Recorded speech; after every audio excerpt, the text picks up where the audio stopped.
नमस्ते दोस्तों, आज हम जानेंगे एक बहुत ही इंटरेस्टिंग जानवर के बारे में, ज़ेब्रा। ये जानवर अपनी यूनिक स्ट्राइप्स के लिए मशहूर है। ये वो जानवर है जिसको हम सब वो घोड़ा जो जेल से भाग गया कहते हैं, लेकिन ये घोड़ा नहीं बल्कि अपनी अलग पहचान रखता है। ब्लैक एंड व्हाइट स्ट्राइप्स में ये कितना हैंडसम लगता है ना? इनकी स्ट्राइप्स का पैटर्न हर ज़ेब्रा में अलग होता है। अफ्रीका के ग्रासलैंड्स में ये घूमते हैं, बिल्कुल हमारी देसी भैंस जैसे। ये वहां के इकोसिस्टम का एक इंपॉर्टेंट हिस्सा है।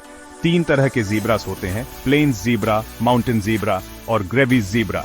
हर एक की अपनी यूनिक कैरेक्टरिस्टिक्स होती है, हर एक की स्ट्राइप्स अलग होती है, बिल्कुल हम सब के फिंगरप्रिंट्स की तरह। ये स्ट्राइप्स उनकी पहचान होती है। ज़ेब्रास बहुत ही सोशल एनिमल्स हैं, मतलब ये अकेले रहना पसंद नहीं करते। ये हमेशा अपने ग्रुप के साथ ही रहते हैं, हमेशा ग्रुप्स में ही रहते हैं, जिसको हर्ड कहते हैं। ये हर्ड उन्हें प्रीडेटर्स से बचाने में मदद करता है। एक हर्ड में हंड्रेड्स ऑफ ज़ेब्रास भी हो सकते हैं। इमेजिन करो कितना शोर होगा। ये शोर उन्हें कम्युनिकेट करने में मदद करता है। ये दिन में जागते हैं और रात को सोते हैं, बिल्कुल हम जैसे। दिन भर ये घास चरते हैं और रात को आराम करते हैं। और हाँ, ज़ेब्रास वेजिटेरियन होते हैं, मतलब ये सिर्फ घास फूस ही खाते हैं। इनका प्राइमरी डाइट घास और पत्ते होते हैं। अब आप सोच रहे होंगे कि इनकी स्ट्राइप्स का क्या काम है। ये स्ट्राइप्स उन्हें प्रीडेटर्स से बचाने में मदद करती है। साइंटिस्ट का कहना है कि ये स्ट्राइप्स उन्हें कैमोफ्लेज करने में हेल्प करती हैं, मतलब दुश्मन को कंफ्यूज करने में। जब ये ग्रुप में होते हैं तो इनकी स्ट्राइप्स मिलकर एक इल्यूजन क्रिएट करती हैं। तो चलिए अब और डीपली जानेंगे ज़ेब्रास के बारे में, इनकी लाइफ, हैबिट्स और भी बहुत कुछ एक्सप्लोर करेंगे। दोस्तों, अब बात करते हैं ज़ेब्रा के खाने पीने की। जैसा कि मैंने बताया, ज़ेब्रा प्योर वेजिटेरियन होते हैं। इनका मेन खाना है घास, और ये दिन भर घास ही खाते रहते हैं, ऑलमोस्ट 18 आवर्स। बस खाना और आराम, ये है इनकी लाइफ। लेकिन हर तरह की घास ज़ेब्रा को पसंद नहीं होती। ये मोस्टली लॉन्ग ड्राई ग्रास खाना पसंद करते हैं, और ये अपने स्ट्रॉन्ग टीथ से घास को इजीली छीलकर खा लेते हैं। क्या आपको पता है कि ज़ेब्रा अपने खाने में से पानी भी ले लेते हैं? जी हाँ, ये मोस्टली ऐसे एरियाज में रहते हैं जहाँ पानी की कमी होती है, तो ये अपनी घास से ही पानी की कमी को पूरा कर लेते हैं। और हाँ, ज़ेब्रा को नमक भी बहुत पसंद है। ये अक्सर सॉल्ट लेक्स पे जाते हैं, जहां से ये अपनी बॉडी में मिनरल्स की कमी को पूरा करते हैं। ज़ेब्रा की फैमिली लाइफ बड़ी इंटरेस्टिंग होती है। एक हर्ड में एक सबसे स्ट्रॉन्ग मेल होता है जिसे स्टैलियन कहते हैं, और ये स्टैलियन ही पूरे हर्ड का लीडर होता है। हर्ड में और भी मेल्स होते हैं, लेकिन उन्हें स्टैलियन की परमिशन के बिना किसी फीमेल के पास जाने की इजाजत नहीं होती। फीमेल ज़ेब्रास को मेयर्स कहते हैं, और हर मेयर का अपना एक बच्चा होता है जिसे फोल कहते हैं। फोल अपनी मां के साथ लगभग 1 साल तक रहता है, और उसके बाद ये अपना एक अलग ग्रुप बना लेता है। ज़ेब्रास अपने फैमिली मेंबर्स को उनकी स्ट्राइप्स से पहचान लेते हैं, बिल्कुल हम जैसे चेहरे से पहचान लेते हैं, और ये अपने फैमिली मेंबर्स की प्रोटेक्शन के लिए कुछ भी कर सकते हैं। दोस्तों, ज़ेब्रा एक जगह से दूसरी जगह घूमते रहते हैं, जिसे माइग्रेशन कहते हैं। ये ज्यादातर पानी और खाने की तलाश में माइग्रेट करते हैं, और ये माइग्रेशन सैकड़ों किलोमीटर तक हो सकती है। ज़ेब्रा ज्यादातर बरसात के मौसम में माइग्रेट करते हैं, जब घास हरी भरी होती है और पानी भी आसानी से मिल जाता है। और ये माइग्रेशन ज्यादातर ग्रुप्स में ही करते हैं, जिससे ये प्रीडेटर्स से सेफ भी रहते हैं। क्या आपको पता है कि ज़ेब्रा अपने माइग्रेशन रूट्स को कभी नहीं भूलते? ये हर साल सेम रूट से ही माइग्रेट करते हैं, बिल्कुल जैसे उनके पास एक मैप हो। क्या ज़ेब्रा खतरे में है? दोस्तों, ये बात बहुत ही दुख की है कि ज़ेब्रा की आबादी अब कम होती जा रही है, और इसकी मुख्य वजह है हम इंसान। जी हाँ, हम इंसान ही ज़ेब्रा के लिए सबसे बड़ा खतरा है।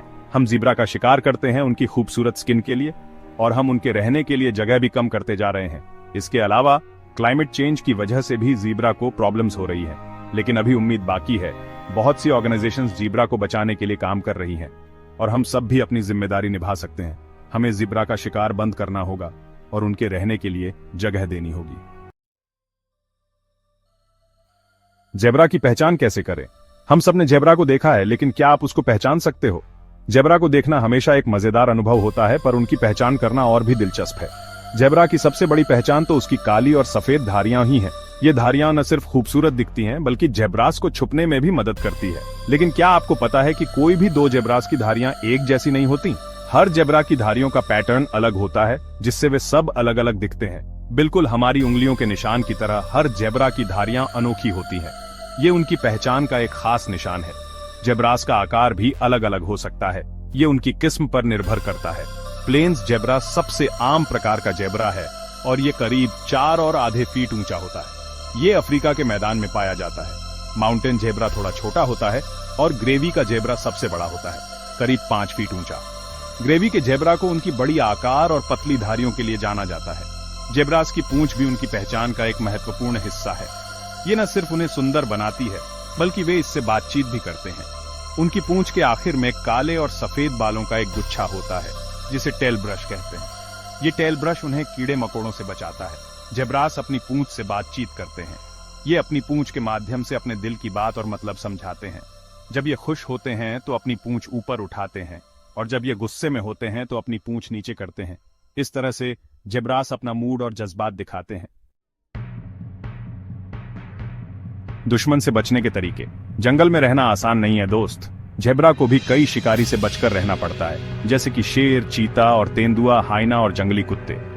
लेकिन जेब्रा के पास भी दुश्मन से बचने के लिए कुछ खास तरकीबें हैं। सबसे पहले तो जेब्रा की धारियां ही उनकी सबसे बड़ी रक्षा कवच हैं। धारियों की वजह से शिकारियों को दूर से जेब्रा को पहचान पाने में मुश्किल होती है, और जब जेब्रा समूह में होते हैं तो धारियों की वजह से शिकारियों को समझ में नहीं आता कि किस जेब्रा पर हमला करना है।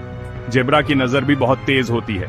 ये दूर से ही अपने दुश्मन को देख लेते हैं, और जब उन्हें खतरा महसूस होता है तो ये बहुत तेजी से भागते हैं। जेब्रा लगभग 65 किलोमीटर प्रति घंटा की रफ्तार से दौड़ सकते हैं, और अगर भागने का मौका न मिले तो ये अपने मजबूत टांगों से दुश्मन पर हमला भी करते हैं।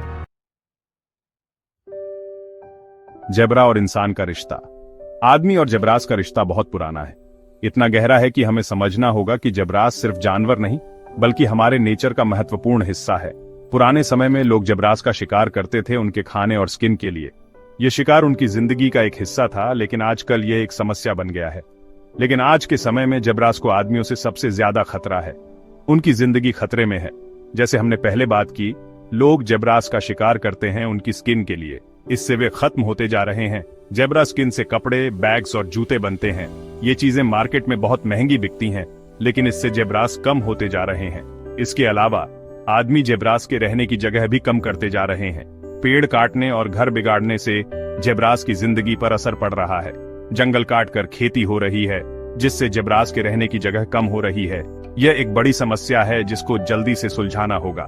लेकिन अब लोगों को समझ आ रहा है कि जेब्रास होना हमारे नेचर के लिए कितना महत्वपूर्ण है। ये जानवर हमारे नेचर का एक महत्वपूर्ण हिस्सा है। बहुत सारे ग्रुप्स जेब्रास को बचाने के लिए काम कर रहे हैं। ये ग्रुप्स उनकी सुरक्षा के लिए कोशिश कर रहे हैं, और हम सब भी अपना फर्ज निभा सकते हैं। हमें मिलकर जेब्रास को बचाने के लिए कुछ करना होगा। हमें जेब्रास का शिकार बंद करना होगा और उनके रहने के लिए जगह देनी होगी। यह हम पर निर्भर करता है कि हम जेब्रास को सुरक्षित रखें। जेब्रा के बिना दुनिया अधूरी। तो दोस्तों, ये थी जेब्राज की कहानी। उम्मीद है कि आपको ये जानकर अच्छा लगा होगा कि जेब्राज कितने इंटरेस्टिंग एनिमल्स होते हैं। जेब्राज हमारे इकोसिस्टम का एक इंपॉर्टेंट पार्ट हैं, और हमें इन्हें बचाने के लिए मिलकर काम करना होगा। जेब्राज हमें ये याद दिलाते हैं कि डाइवर्सिटी ही लाइफ की ब्यूटी है। हमें डिफरेंट कल्चर्स, डिफरेंट लैंग्वेजेस और डिफरेंट स्पीसीज को रिस्पेक्ट देना चाहिए। सिर्फ तभी हमारी दुनिया एक खूबसूरत जगह बन सकती है। तो चलिए, हम सब प्रॉमिस करते हैं कि हम अपनी तरफ से पूरी कोशिश करेंगे जेब्राज को बचाने के लिए। जेब्रा का आशियाना। जेब्रा का आशियाना कैसे बनता है और उनके रहने के स्थान कैसे होते हैं? इस अध्याय में हम जेब्रा के घर और उनके जीवन के बारे में जानेंगे। जेब्रा के घर को हम सवाना कहते हैं, जो अफ्रीका के विस्तृत घास के मैदान होते हैं। ये जगह जेब्रा के लिए परफेक्ट है क्योंकि यहाँ उन्हें खुली जगह और ताजा घास मिलती है। जेब्रा अपनी फैमिली के साथ बड़े झुंड में रहते हैं, जो उन्हें दुश्मनों से बचने में मदद करता है। सवाना का मौसम भी जेब्रा के लिए काफी मददगार होता है। यहाँ पर सूखा और गीला मौसम होता है, जो जेब्रा को प्रवास करने पर मजबूर करता है। यह प्रवास उनके लिए जरूरी होता है क्योंकि इससे उन्हें नई जगह पर ताजा घास मिलती रहती है। जेब्रा अपने झुंड में सामाजिक संबंध बनाते हैं, जिससे उन्हें भावनात्मक समर्थन मिलता है। ये संबंध उनके जीवित रहने के लिए भी जरूरी होते हैं। जेब्रा अपने घर की रक्षा करते हैं और अपने परिवार के सदस्यों के साथ मिलकर एक मजबूत समुदाय बनाते हैं। तो दोस्तों, जेब्रा का आशियाना उनके लिए सिर्फ एक जगह नहीं, बल्कि उनके जीवन का एक महत्वपूर्ण हिस्सा है। यह हमें सिखाता है कि घर सिर्फ एक संरचना नहीं होता, बल्कि उन लोगों से बनता है जो हमें प्यार और समर्थन देते हैं। जेब्रा का भोजन। जेब्रा क्या खाते हैं और उनका भोजन कैसे प्राप्त होता है, इस अध्याय में हम जेब्रा के भोजन और उनके जीवन के लिए जरूरी पोषक तत्वों के बारे में जानेंगे। जेब्रा मुख्य रूप से घास चरते हैं, जो उनके आहार का अधिकांश हिस्सा बनाती है। वे छोटी युवा घास को पसंद करते हैं, जो पोषक तत्वों से भरपूर और पचाने में आसान होती है। हालांकि जब भोजन की कमी होती है तो जेब्रा झाड़ियों, छाल और यहां तक कि पत्तियों को भी खाते हैं। उनके मजबूत सपाट दांत कठोर घास और रेशेदार पौधों को पीसने के लिए एकदम सही होते हैं। इससे उन्हें अपने भोजन से अधिकतम पोषक तत्व निकालने में मदद मिलती है। जेब्रा के पास एक बहुकक्षीय पेट भी होता है, जो किण्वन के माध्यम से कठोर पौधों की सामग्री को तोड़ने में मदद करता है। पानी जेब्रा के आहार का एक और आवश्यक घटक है।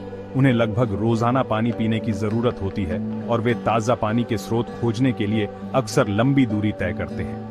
यही कारण है कि आप अक्सर जेब्रा को नदियों और जलाशयों के पास पाते हैं। दिलचस्प बात यह है कि जेब्रा जियोफेजिया नामक एक व्यवहार में भी संलग्न होते हैं, जहां वे अपने आहार को आवश्यक खनिजों जैसे नमक और कैल्शियम से पूरक करने के लिए मिट्टी खाते हैं।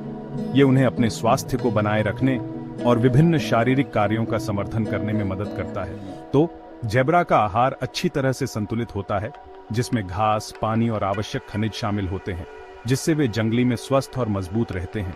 उनका आहार बदलते पर्यावरण के सामने उनकी अनुकूलता और लचीलापन का प्रमाण है। तो दोस्तों, यह था जेब्रा के भोजन का एक छोटा सा झलक। यह हमें सिखाता है कि अपने जीवन में संतुलन और पोषण कितना जरूरी है, चाहे हम इंसान हों या जेब्रा।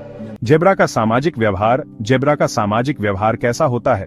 इस अध्याय में हम जेब्रा के सामाजिक जीवन और उनके व्यवहार के बारे में जानेंगे। जेब्रा अपने मजबूत सामाजिक संरचनाओं और जटिल व्यवहारों के लिए जाने जाते हैं। वे झुंडों में रहते हैं, जो उन्हें सुरक्षा और साथ प्रदान करते हैं। प्रत्येक झुंड का नेतृत्व आमतौर पर एक प्रमुख नर करता है, जिसे स्टैलियन कहा जाता है, जो समूह की सुरक्षा और उन्हें भोजन और पानी के स्रोतों तक ले जाने के लिए जिम्मेदार होता है। झुंड के भीतर जेब्रा एक दूसरे के साथ करीबी संबंध बनाते हैं। वे अक्सर एक दूसरे को संवारते हैं, जो सामाजिक संबंधों को मजबूत करने और परजीवियों से राहत प्रदान करने में मदद करता है। यह संवारने का व्यवहार केवल कार्यात्मक नहीं है, बल्कि स्नेह दिखाने और समूह के भीतर सामंजस्य बनाए रखने का एक तरीका भी है। संचार जेब्रा के सामाजिक व्यवहार का एक महत्वपूर्ण हिस्सा है। वे संदेशों को व्यक्त करने के लिए विभिन्न ध्वनियों, शरीर की मुद्राओं और चेहरे के भावों का उपयोग करते हैं। उदाहरण के लिए, एक जेब्रा खतरे का संकेत देने के लिए जोर से आवाज कर सकता है या संतोष व्यक्त करने के लिए धीरे से फुफकार सकता है। उनके कान और पूंछ भी अत्यधिक अभिव्यक्तिपूर्ण होते हैं, जो अन्य झुंड के सदस्यों को उनके मूड और इरादों को संप्रेषित करने में मदद करते हैं। दिलचस्प बात यह है कि जेब्रा भी खेलकूद के व्यवहार में संलग्न होते हैं, विशेष रूप से युवा बच्चे। वे अक्सर एक दूसरे का पीछा करते हैं, अपनी एड़ियों को ऊपर उठाते हैं और नकली लड़ाई में संलग्न होते हैं। ये खेलकूद की बातचीत उनके विकास के लिए महत्वपूर्ण है, जो उन्हें आवश्यक जीवन रक्षा कौशल सीखने और सामाजिक पदानुक्रम स्थापित करने में मदद करती है। झुंड के भीतर पदानुक्रम सूक्ष्म संकेतों और कभी-कभी प्रभुत्व के प्रदर्शनों के माध्यम से बनाए रखा जाता है। जबकि स्टैलियन शीर्ष स्थान पर होता है, मादा और युवा जेब्रा के बीच भी एक रैंकिंग होती है। यह पदानुक्रम व्यवस्था बनाए रखने में मदद करता है और यह सुनिश्चित करता है कि संसाधनों का उचित वितरण हो। खतरे के समय झुंड की सामाजिक संरचना अमूल्य साबित होती है। जेब्रा एक दूसरे की रक्षा के लिए एकजुट हो जाते हैं, अक्सर युवा और घायल सदस्यों के चारों ओर एक सुरक्षात्मक घेरा बनाते हैं। यह सामूहिक रक्षा तंत्र शिकारी के खिलाफ उनकी जीवित रहने की संभावनाओं को बढ़ाता है। तो दोस्तों, जेब्रा के सामाजिक व्यवहार से हमें यह सीखने को मिलता है कि संगठन और सामाजिक समर्थन कितना महत्वपूर्ण है। यह व्यवहार उनकी जीवन शैली का एक अहम हिस्सा है, जो उन्हें जंगल में जीवित रहने में मदद करता है। जेब्रा के प्रमुख शिकारी कौन होते हैं और उनसे बचने के लिए जेब्रा क्या करते हैं? इस अध्याय में हम जेब्रा के शिकारी और उनके बचाव के तरीकों के बारे में जानेंगे। जेब्रा के सबसे बड़े शिकारी हैं शेर और चीता। ये दोनों शिकारी अपने फुर्तीलेपन और शक्ति के लिए जाने जाते हैं। शेर अपनी शिकार की रणनीति में सामूहिक शिकार पर जोर देता है, जबकि चीता अपनी तेज रफ्तार से अकेला शिकार करता है। जंगल में जीवित रहने के लिए जेब्रा को अपने शिकारी से हमेशा सावधान रहना पड़ता है।